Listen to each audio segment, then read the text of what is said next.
हाथ में समय थिले सिना से तम आगे आसी घंटा पिटी मृदंग बजई नाची कदी आरती करते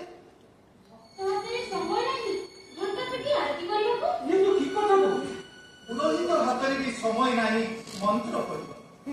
सी जमी मोबाइल फोन रे मंत्र खंडी आम आगे थी अन्यत्र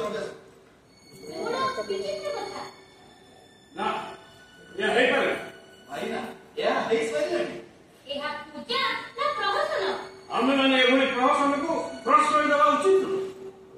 आमे और कौन करि पाइबो मनीष एबे दिव्य ज्ञानी होई पड़छि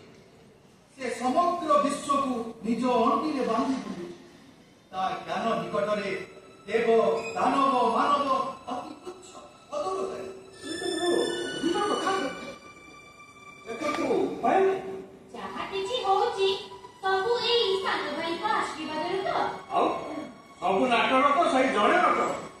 ए मोर कौन करिवार अछि भाई तमे काई कहतिला कि मनीष देहे दिव्य ज्ञान देखि चकित भगवान बस चाकी तो मनुष्य अमृता पाइब और जहार फल आमको भोगिବାକୁ पड़ुछि।